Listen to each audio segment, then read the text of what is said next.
Next, let's talk about imagery and colors.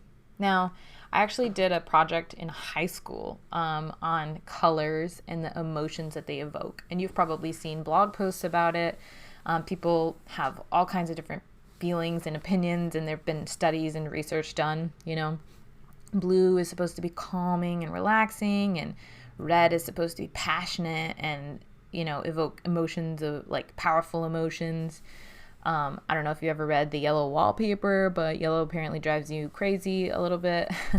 But it can also be cheerful and happy.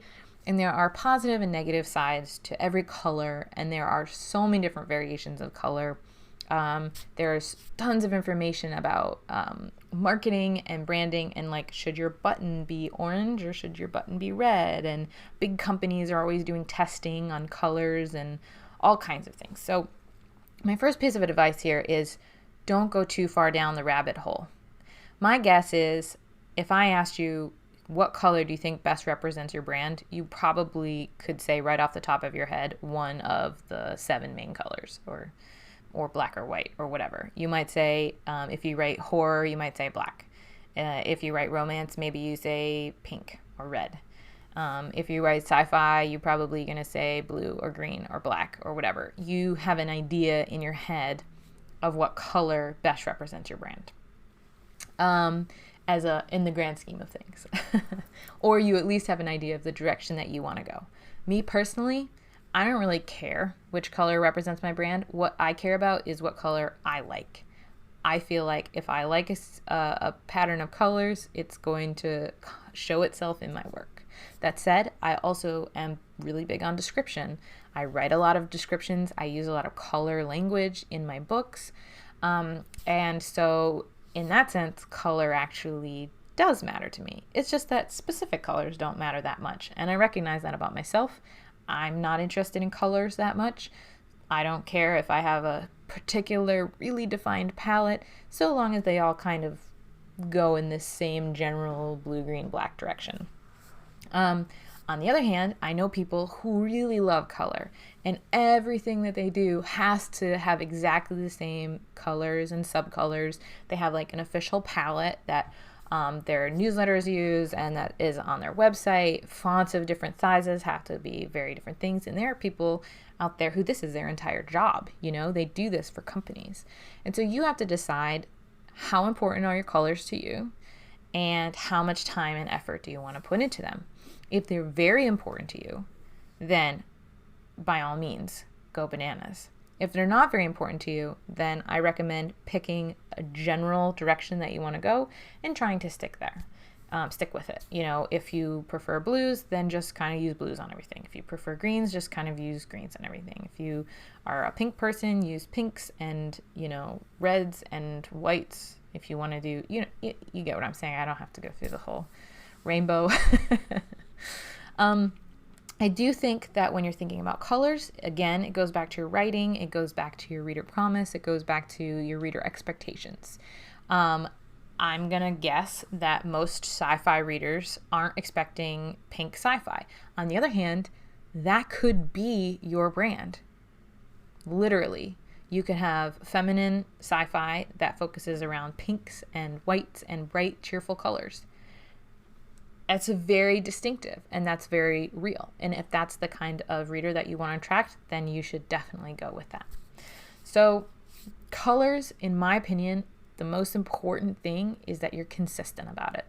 Whether you choose to go for one end of the color spectrum or another, whether you want everything to be black, white, and gray, whatever you decide to do, the most important thing is consistency. In terms of imagery, I think that this is the same. How you're going to represent yourself with images should start with colors, but then it can sort of go into themes. So let's talk for a second about different reasons why you might use imagery. Now, we're words people, right? So imagery is less important to us than, say, a company that's selling shoes.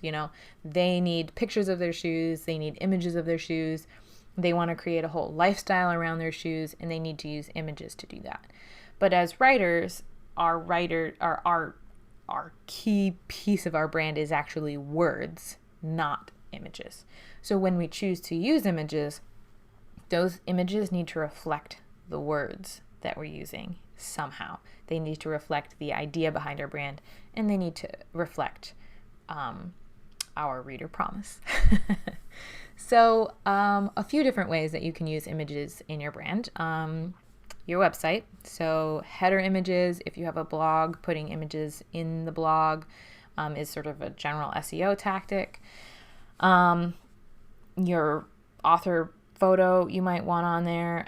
Your book covers. I think book covers is the probably number one form of imagery for books. You might also want to do scenes from your book. So you could potentially hire actors and have them act out some scenes. I know romance writers sometimes do this for book covers specifically. They can't find what they want, so they hire models and a photographer, and they all have custom photo shoots done for their books. And then they can use all of those imageries on Instagram or on Facebook or on their website or on Pinterest or whatever they need or want to do. Your social media, whichever social media you're planning on use, at very least, you've got a profile photo and you've got a header photo that you might want to populate with some sort of imagery. A lot of authors put quotes, either reviews from their books or quotes from their books, on a nice background. For me personally, my theme, if you will, for imagery tends to be nature and natural things. I have a very specific type of stock photo that I look for when I'm creating these types of things. And so most of the imagery that you'll see surrounding my website and my social media is nature. You know, it's the woods, it's a skyline, it's sunset, something like that. I also do a lot of art, so you might want to incorporate art as a form of imagery. I promise monsters, like I said, and so I deliver on monsters. So one key piece of my brand is that I do monster illustrations, and I post monster drawings all the time. I have Monster Mondays every Monday where you get like a quick sketch of a monster, and then I do more elaborate drawings or paintings for my patrons, and then also as part of my book launches. And my book covers also reflect monsters and adventure. They typically have a picture of the character with a weapon in a post-apocalyptic setting with some sort of monstery feel, some sort of monstery image in the image. And this is all part of the imagery representation of my brand. So when you're thinking about imagery, the thing that I did that I found really helpful was I created a set of rules. So art, nature, animals, and my face. And those are pretty much, in the grand scheme of things, or my books, obviously, books, any books at all. That's like the broad umbrella of the things that I share or the images that I use. So for example, if you go on my Instagram, you will probably never see pictures of my family. I think there might be one photo of my spouse on there. And it's from early in quarantine when we started working at home together. And it was part of my writer's life sort of content. You probably won't see pictures of my car or random things inside my house.